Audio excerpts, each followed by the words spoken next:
తిరుపతిలో వైకుంఠ ద్వార దర్శనం టోకెన్ల జారీలో అపశృతి చోటు చేసుకుంది.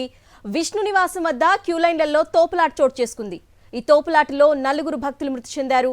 మృతుల్లో సేలంకు చెందిన మహిళలుగా గుర్తించారు. టికెట్ల జారీ సందర్భంగా 3 చోట్ల తోపులాట జరిగింది. 25 మందికి పైగా భక్తులకు గాయాలయ్యాయి. రద్దీ విపరీతంగా పెరగడంతో క్యూ లైన్లు ఓపెన్ చేశారు అధికారులు. షెడ్యూల్ కంటే ముందుగానే కౌంటర్లు ఓపెన్ చేసేందుకు సిద్ధమయ్యారు. భక్తులంతా క్యూ లైన్లలోకి పరుగులు పెట్టారు. ఈ క్రమంలో తోపులాట చోటు చేసుకుంది. భక్తులను పద్మావతి పార్క్ నుంచి క్యూ లైన్లలోకి పంపించే సమయంలో తోపులాట చోటు చేసుకుంది. ఈ తోపులాటలో ఓ మహిళా భక్తురాలు మృతి చెందింది. మృతుల సంఖ్య పెరిగే ప్రమాదం ఉన్నట్లు అధికార వర్గాల ద్వారా తెలుస్తోంది. అటు తోపులాట జరిగిన ప్రాంతాలకు విజిలెన్స్, పోలీసు బలగాలు భారీగా చేరుకున్నాయి. పరిస్థితిని అదుపులోకి తెచ్చేందుకు ప్రయత్నిస్తున్నాయి.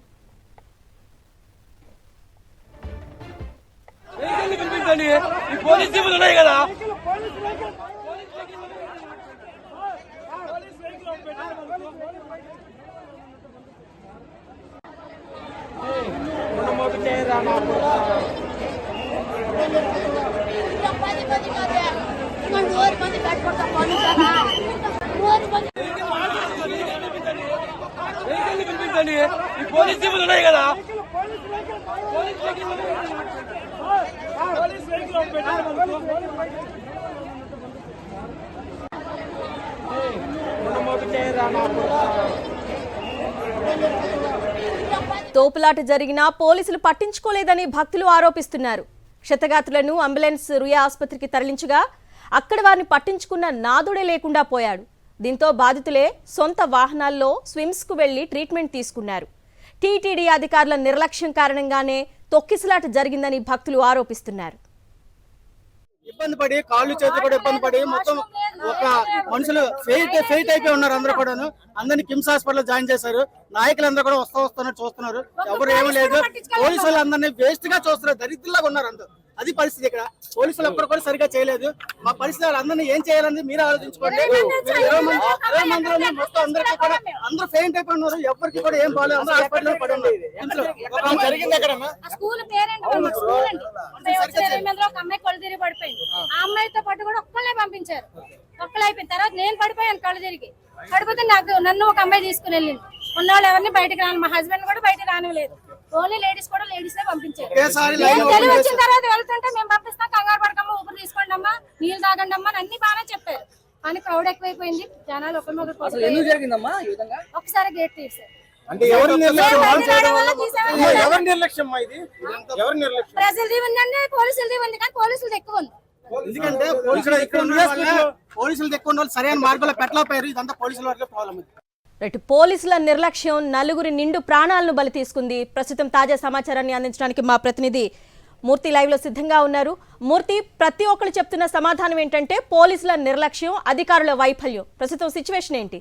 అరుణ, వైకుంఠ ఏకాదశి ఉత్తర ద్వార దర్శనానికి సంబంధించి పెద్ద ఎత్తున భక్తులు పోటెత్తారు. ఏదైతే 3 రోజులకు సంబంధించి 10, 11, 12 తారీఖు 3 రోజులకు సంబంధించి రోజుకి 40,000 టికెట్లను ముందస్తుగా 9వ తారీఖు నాడు 5 గంటలకు విడుదల చేస్తామంటూ టీటీడీ ప్రకటన చేసింది. దీని నేపథ్యంలోనే పెద్ద ఎత్తున భక్తులంతా కూడా తిరుపతికి చేరుకున్నారు. తిరుపతిలో 8 కేంద్రాల్లో ఈ యొక్క టికెట్ల జారీ ప్రక్రియ రేపు ఉదయం తెల్లవారుజామున 5 గంటలకు జారీ చేస్తామని చెప్పడంతో పెద్ద ఎత్తున భక్తులు చేరుకున్నారు. ఈ రోజు మధ్యాహ్నం 4 గంటల నుంచే భక్తులు క్యూ లైన్లకు వెళ్లేందుకు జ్వరపడడంతో ఒకంత ఇబ్బందికర పరిస్థితులు ఏర్పడ్డాయి. టీటీడీ ముందస్తు అంచనా లేకపోవడం, టీటీడీ విజిలెన్స్ కావచ్చు, ఇటు పోలీసుల వైఫల్యం కారణంగా పెద్ద ఎత్తున భక్తులు రావడంతో తొక్కిసలాట జరిగింది. ప్రధానంగా విష్ణు నివాసము, శ్రీనివాసం, ఇటు బైరాగి పట్టెడ వద్ద ఉన్నటువంటి ఎంజీఎం హై స్కూల్ వద్ద తొక్కిసలాట జరగడంతో ఇబ్బంది పడ్డారు.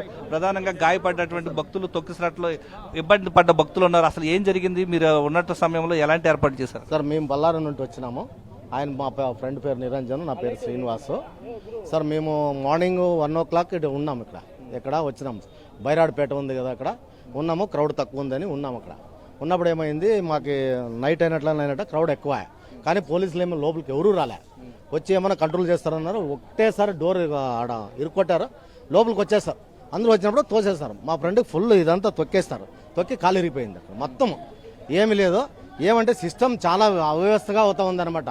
దేవుని దూషించక తయారు లేదు. ఏమంటే ఇక్కడ ఉండే సిస్టమ్ లేదు. చాలా లేదు. నేను మా లైఫ్లో ఫస్ట్ టైం ఇది. ఎన్నోసార్లు వచ్చిపోయినాను వైకుంఠ ఏకాదశికి, ఎప్పుడు కలదు.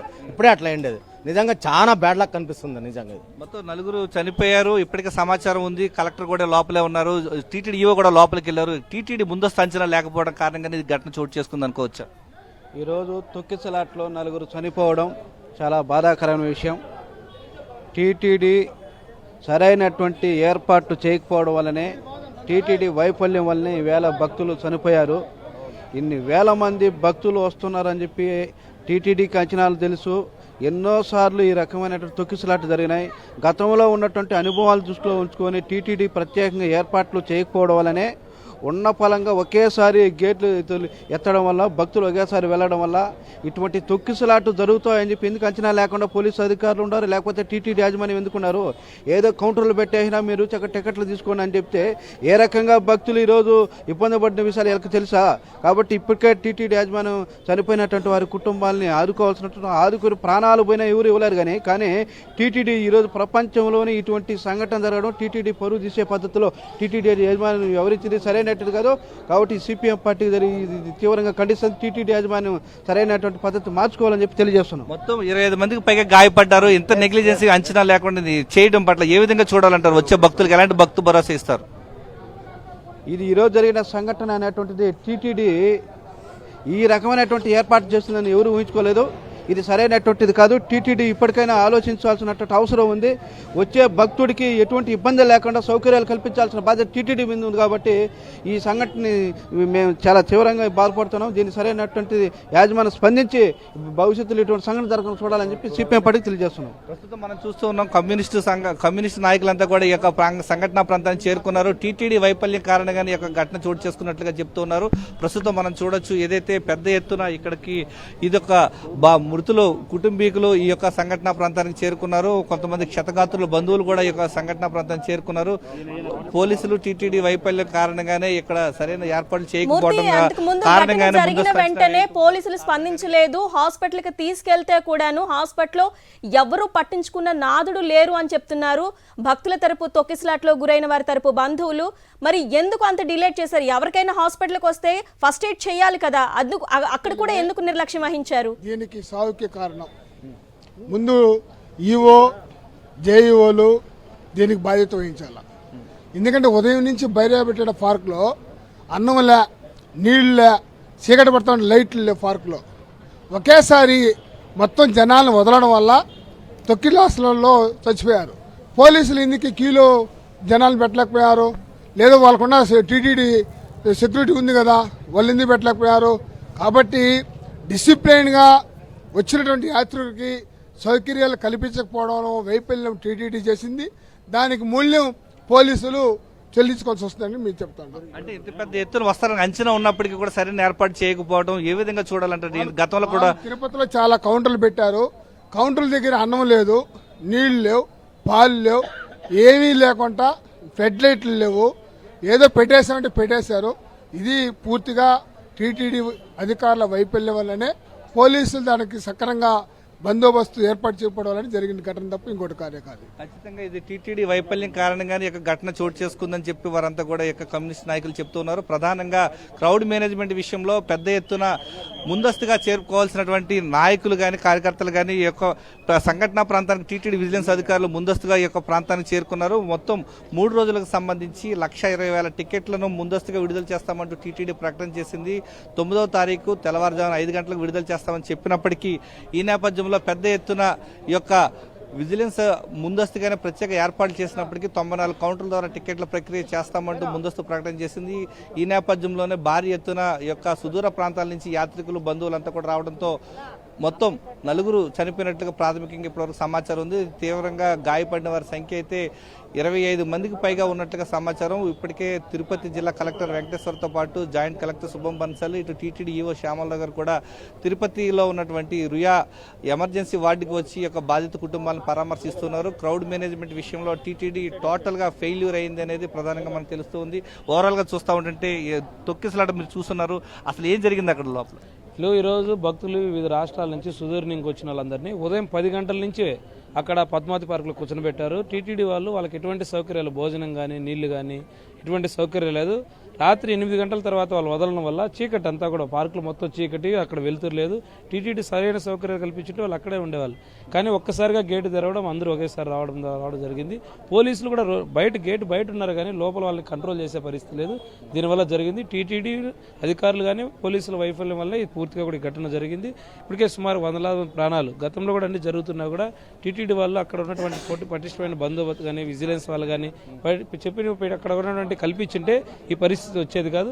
ఏమైనా కూడా దీని పూర్తి ఘటన బాధ్యత టీటీడీ అధికారులు, ఇక్కడున్న పోలీసు యంత్రాంగమే బాధ్యత వహించాలని చెప్తాం. అంటే మొత్తం 8 కేంద్రాలు తిరుపతిలో ఏర్పాటు చేశారు. 8 కేంద్రాల వద్ద కూడా అంచనాలకు మించి వచ్చారు. ఏ విధంగా చూడాలి? ఒకటి చెప్తున్నాను, 8 కేంద్రాల మీరు అవైలబిలిటీలో పెట్టాల్సిన అవసరం ఏముంది సార్? ఒక్క కేంద్రం పెట్టించి నార్మల్గా ముందు గవర్నమెంట్లో జరిగినట్టు మీరు ఒక ప్లేస్లో పెట్టించి ఆన్లైన్లో పెట్టచ్చు, ఇంకొక ఆప్షన్ పెట్టచ్చు కదా. ప్రతి సంవత్సరం జరిగే జనవరిలోనే కదా మనం వైకుంఠ ఏకాదశి దర్శనానికి వెళ్తున్నాము. అది మీరు ప్రతి సంవత్సరం పెట్టేటప్పుడు ఇట్లా ఆన్లైన్లో కానీ ఈ విధంగా పెట్టచ్చు కదా. ఇప్పుడు చనిపోయిన కుటుంబానికి గవర్నమెంట్ నువ్వు నగదు పరంగా అన్ని విధాలుగా మీరు సపోర్ట్ చేయొచ్చు. చనిపోయిన ప్రాణాన్ని ఇవ్వలేం కదా సార్. ఆ కుటుంబానికి తండ్రి ఉండొచ్చు, తల్లి ఉండొచ్చు, ఆ ఆయనకి బిడ్డ ఉండొచ్చు. ఆ కుటుంబం మొత్తం ఇప్పుడు రోడ్డును పడినట్టే కదా. దీనికంతా ఎవరు? టీటీడీ సంస్థ పెద్ద సంస్థ కదా సార్. ఎందుకు అంత విధంగా ఈఓ గారు కానీ, చైర్మన్ గారు కానీ, ఇంకా సీఎం గారు కానీ ఎందుకు ఆ విధంగా ఆలోచించలేకపోయారు? ఇప్పుడు బాధపడిన కుటుంబానికి ఎవరు బాధ్యత వహిస్తారు చెప్పండి? చనిపోయిన కుటుంబాలకు ఎవరు బాధ్యత వహిస్తారంటూ భక్తులు ప్రశ్నిస్తున్నటువంటి పరిస్థితి కనిపిస్తుంది. ప్రధానంగా సుదూర ప్రాంతాల నుంచి వచ్చినటువంటి యాత్రికులకు, భక్తులకు ముందస్తుగా టికెట్ల జారీ ప్రక్రియ చేస్తామంటూ ప్రకటన చేసిన నేపథ్యంలో పక్క రాష్ట్రాల నుంచి కూడా పెద్ద ఎత్తున వచ్చున్నారు. కర్ణాటక రాష్ట్రం నుంచి కావచ్చు, ఇటు తమిళనాడు, ఆంధ్రప్రదేశ్ నలుమూలల నుంచి టీటీడీ ఏర్పాట్ల విషయంలో వైఫల్యం చెందింది. ఏ విధంగా చూడాలి? ఇది భక్తుల మరణానికి పూర్తిగా టీటీడీ వైఫల్యమే కారణం, ఇంకోటి ఏమాత్రం కాదు. టీటీడీ ఈరోజు దాదాపు 1,00,000 మంది టోకన్లు ఈరోజు రిలీజ్ చేసేటప్పుడు దానికి తగిన జాగ్రత్తలు తీసుకోకుండా ఈరోజు ఏదో నామకే వాస్తు కొన్ని సెంటర్లు ఏర్పాటు చేసి ఉదయం నుంచి వాళ్ళకి ఎటువంటి సౌకర్యాలు లేకుండా, ఎటువంటి సౌకర్యాలు కల్పించకుండా ఉదయం నుంచి ఒక చోట బంధించి పెట్టి ఒక్కసారిగా వాళ్ళందరూ వదలడం వల్ల గేట్లతో సహా తోసుకుని వెళ్ళి ఒకరొకరు తొక్కిసలాటుకుని ఈ పొద్దు మరణించిన భక్తులందరికీ టీటీడీ దానికి ఖచ్చితంగా కారణం టీటీడీ తప్ప ఇంకొకరు కాదు. కాబట్టి టీటీడీ వాళ్ళందరూ ఖచ్చితంగా ఎక్స్ప్రెస్ ఇవ్వాలి, వాళ్ళ కుటుంబాలకు ఆదుకోవాలి, ఆ కుటుంబాల ఉద్యోగాలు ఖచ్చితంగా కల్పించాలని చెప్పి వచ్చిన భక్తులు కూడా కోరుతా ఉన్నారు. అంటే పెద్ద ఎత్తున భక్తులు వచ్చారు, పాపం పిల్ల పాపలతో వచ్చారు సుదూర ప్రాంతాలతో స్వామివారి దర్శనానికి. ఈ రోజు చూస్తూ ఉంటే ఏర్పాట్ల విషయంలో వైఫల్యం కారణంగానే 4 చనిపోయారు. ఇంకా పెరిగే అవకాశాలు ఉన్నాయి. ఏ విధంగా చూడాలమ్మా? ఉదయం నుంచి మేము కూడా సిటీలో చూస్తా ఉన్నాము. 8 కౌంటర్ల దగ్గర ఏదో ఒక దొడ్డిలో పశువులను వేసినట్టుగా వేస్తారు తప్ప అక్కడ కానీ ఎలాంటి సౌకర్యాలు లేవు. ట్రాఫిక్ మళ్లించడం తప్ప వేరే ఏమీ కనపడలేదు. ఈరోజు ఇంతమందికి ఇలా జరగడం అనేది చాలా బాధాకరము. ఇలాంటి ఘటనలు జరగకుండా కూడా టీటీడీ చేతగానితనమే అనుకోవాలి. వాళ్ళ భక్తులు ఒకప్పుడు వైకుంఠ ఏకాదశి అంటే తిరుపతి ప్రజలకు మాత్రమే ఇచ్చేది. ఒక లైన్, ఒక క్యూ పాటించేవాళ్ళు. దానికి 10 రోజుల నుండి గడువు కాబట్టి కొంత వెళ్లేవాళ్ళు. కానీ ఈ రోజు జరిగేది ఏంటంటే ఉదయం నుంచి కూడా ట్రాఫిక్ పోలీసులు అయితే ట్రాఫిక్ ని మళ్ళీ ఇచ్చారు తప్ప దాని ఎటువంటి సౌకర్యాలు కల్పించడం లేదు. ఎక్కడెక్కడి నుంచో సేలం నుంచి ఇక్కడ వివిధ రాష్ట్రాల నుంచి వచ్చి ఇలాంటి ఘటనలు జరగడం, తిరుపతిలో జరగడం దారుణం అని అనిపిస్తా ఉంది. ఇంకా కూడా ఎంతమంది ఎట్లా ఉన్నారనేది కూడా తెలియదు. ఇక పెరిగే అవకాశాలు కూడా ఉన్నాయంటున్నారు. దీన్ని పూర్తి బాధ్యత టీటీడీనే తీసుకోవాలని చెప్పి తెలియజేస్తున్నారు. మృతుల కుటుంబాలకు సంబంధించి బాధ్యత టీటీడీనే బాధ్యత వహించాలని చెప్తున్నారు. ప్రధానంగా టీటీడీ క్రౌడ్ మేనేజ్మెంట్ విషయంలో అటర్ ఫ్లాప్ అయిందనే చెప్పాలి. గతంలో ఎన్నోసార్లు వైకుంఠ ఏకాదశి సంబంధించి టీటీడీ ఏర్పాట్లు చేసినప్పటికీ ఏర్పాట్ల విషయంలో ఈసారి టీటీడీ కావచ్చు, టీటీడీ చైర్మన్ కావచ్చు, ఇటు రాష్ట్ర ప్రభుత్వం కావచ్చు వైఫల్యం చెందింది. దాని కారణంగానే ఈ యొక్క ఘటన చోటు చేసుకుందని చెప్తున్నారు. టీటీడీకి సంబంధించినటువంటి ఉన్నతాధికారులంతా కూడా ఒక్కొక్కరుగా రియా ఎమర్జెన్సీకి వస్తూ ఉన్నారు, బాధితులను పరామర్శించేందుకు వస్తూ ఉన్నారు. ఇప్పటికే అధికారికంగా ఇప్పటివరకు అయితే 4 చనిపోయారు. ఇంకా మృతుల సంఖ్య పెరిగేటువంటి అవకాశాలు కనిపిస్తున్నాయి. ఈ నేపథ్యంలో జరుగుతున్నటువంటి పరిణామాలన్నీ కూడా చాలా భక్తుల్లో ఆందోళనకు గురి చేస్తూ ఉన్నాయి. పెద్ద ఎత్తున ఇప్పటికే భక్తులు పెద్ద ఎత్తున తిరుపతికి చేరుకున్నారు. 1,20,000 టికెట్లు జారీ చేసేటప్పుడు దానికి సంబంధించినటువంటి ఏర్పాట్ల విషయంలో కూడా అంతే స్థాయిలో ఉండాలి. కానీ టీటీడీ ఈ విషయంలో ఉదయం నుంచి వచ్చినటువంటి భక్తులకు కనీసం అన్న పానీయాలు కానీ, ఆహార పదార్థాలు కానీ ఇవ్వకపోవడం కారణంగానే ఈ యొక్క ఘటన చోటు చేసుకుందని భక్తులు చెప్తూ ఉన్నారు. భక్తులు ఆగ్రహం వ్యక్తం చేస్తూ ఉన్నారు. అరుణ.